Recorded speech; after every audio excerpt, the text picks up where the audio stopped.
What's up, guys? Zach here with Boosted Organics, and I am going to show you the lab today. So we're going to take a tour of my lab setup.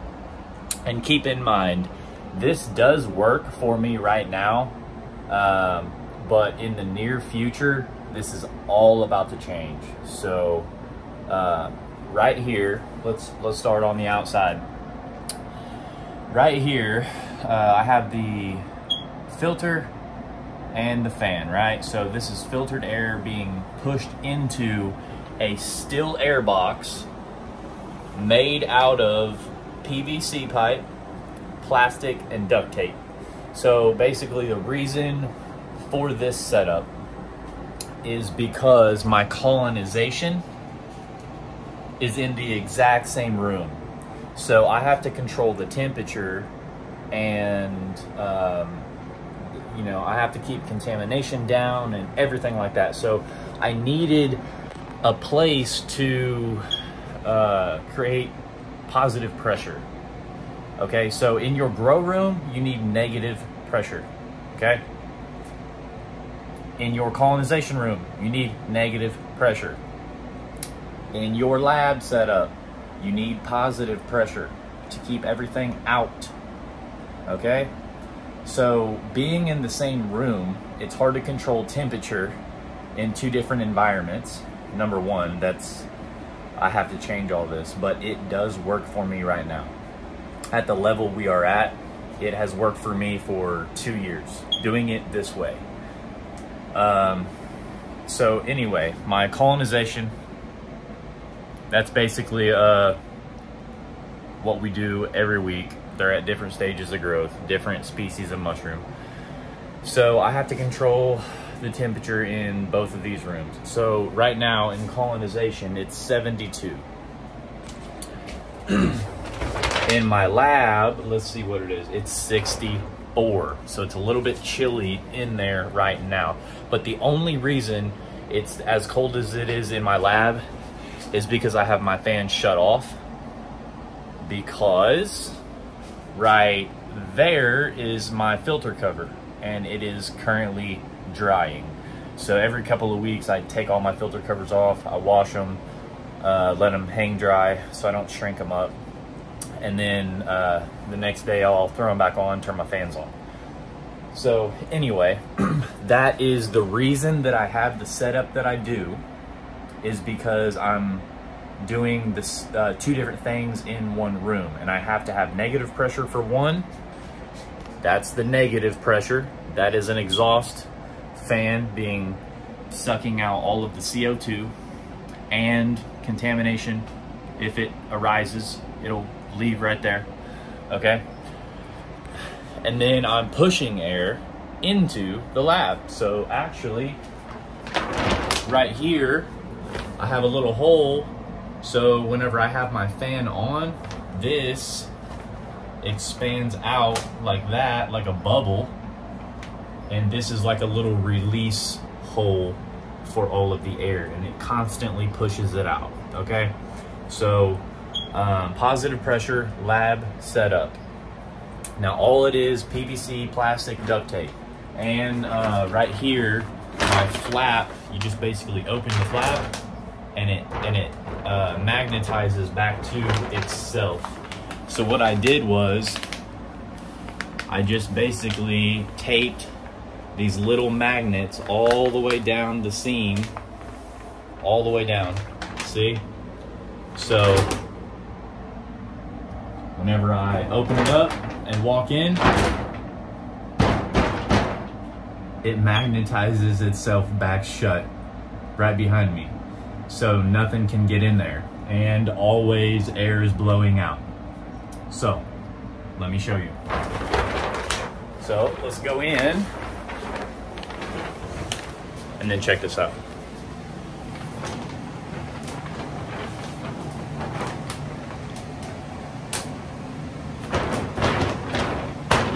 That's how I keep it shut, okay? Now, what I've done in here is basically, it's just a big box, right? This is about a 10 by 10, except for this corner of the wall right here.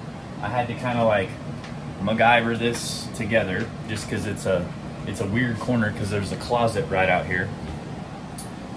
So what I have in here is a rack, okay, and that's for all my spawn. Whenever I'm doing grain to substrate, everything will go on this rack to clear room off of my table. So my table set up, yes, I know it is a porous table. Yes, I know it's not stainless steel. I know these things. And stainless steel table, I mean, a 2x4 table, it's gonna cost you like 800 bucks. This was 50. So you see the big difference there, right? So whenever I built all of this stuff, I had a 9-to-5 job and I was just trying to get by. Had a newborn baby, I just got married, like all of these things taking into consideration. I was just trying to save money, but I made it happen, and now we are expanding. So like, say what you want, but all of it worked for the time being, okay? So this was the table that I used. It's kind of like warped now from all the hot bags I've placed on it every week. I'm an impulse sealer.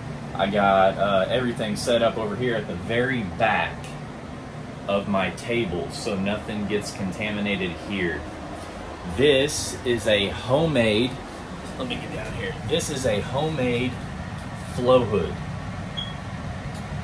So what I did was I basically got 2 totes. Okay, here, I'll give you a good shot of it. Okay, so I got a tote and then another tote of the exact same manufacturer, the same 2 totes, right? So the first tote, I cut the bottom out of it and I placed a filter in it, just a regular like furnace filter, and I taped it all up, right? Got the seams. It is super tight. There is no airflow through that duct tape, right? I use like 2 rolls of duct tape just on that. So that is sealed up. So 2 totes with 1 bottom cut out, and then I taped them together, and then I taped a filter inside of it, all right? Now, then I went and bought me a HEPA filtered air purifier, and then I cut a piece, if you can see that down there, I cut the bottom of this tote a little hole, and then I taped the air purifier to the bottom of the tote. So with the air purifier is shoving air inside of this tote, creating positive pressure, and it's HEPA filtered air, and then it's pushing it through this filter, which is just like a secondary filter. You don't really need it. You actually need a pre-filter on the other side. But what I didn't know when I designed this was, like, I was doing it backwards, but it still works. So anyway, if I could do it again, I would teach someone to put this filter like on the other end of the airflow, so you could just change that filter out more often, because you can't even get that filter, you can't change it without ripping everything apart. So anyway, HEPA filtered air, and that cost me about 300 bucks, the air purifier, and then this cost me about $50 with the duct tape, the totes, and the other filter. So for about $350, I built my own flow hood. This has worked for 2 years, okay? And I do have a rate of contamination, but I believe that it's mainly like 90% my fault whenever something gets contaminated. So like, I would say if I had 1,000 bags and jars and everything, right? Out of 1,000, I probably have a handful of things that got contaminated over the course of 2 years. About a handful of things got contaminated. So my sterile work is pretty good at that rate, right? For what I have with the porous table and everything going on in here. I think it's set up correct. It's just not optimal, right? So I have another flow hood design that I'm going to build as soon as I move into a facility, okay? But for right now, we're just getting by with this, and I would actually teach someone to do it like this because it works for me. You know, unless you're going into business or trying to grow a really big amount, like mass-produced mushrooms, this will work for you, man. You know what I'm saying? If you're just doing it for a hobby and you don't have a lot of money, that will work for you. As long as your sterile technique is sound, you're good to go. So $350 for the flow hood, $50 for the table, and I think I spent like $50 on the PVC, $50 on the duct tape, and like $50 on the plastic. So my still air box cost me about I don't know, $150, and then the flow hood $350, so we're at $500, and then the table $550, and then the positive pressure fan with the filter and the hose, I think that was like $100 or something like that. So we're at $650, and then you got all your little supplies and stuff like that, a rack to set everything on to keep it away from your flow hood, and then these two little racks for my cultures and my morel experiments in the jars. Also, I have all of my regular like lion's mane grain spawn in there, doing pretty good.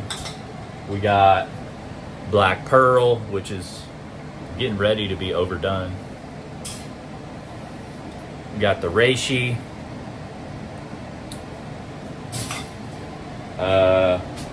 Morel update. I grabbed the wrong one. That's a Rufo Brunia. Okay.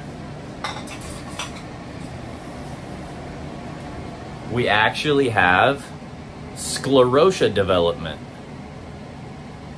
Wow, dude. So big things coming when it comes to the morels, guys. So stay tuned for that. Anyway, my whole entire lab setup only cost me between $500 and $700. Okay, and you don't have to spend it all at once. You can have a flow hood in an open space. Just make sure it's not in your grow room and it's not in your colonization room. Actually, you could have it all like that. I started like that, but eventually I started doing different things, and I just needed a more clean space, and I needed to control my conditions a little bit more. So that's why I did what I did. And the racks, those are like $50 a piece. This is like 75, I think. Something in that ballpark. So, you know, between $500 and $700, and you can have your own lab setup. And this will get you by for years, if not longer than that. You know what I'm saying? But we are doing a lot of business. So at this point, we need to actually design a new flow hood setup, and I think I can build it for around $500. I haven't built it yet, but I think I can get it done for about $500. So we're gonna see about that, but we won't know until we move into a facility. So that's gonna be in another month or two. Anyway, that was a tour of the lab, man.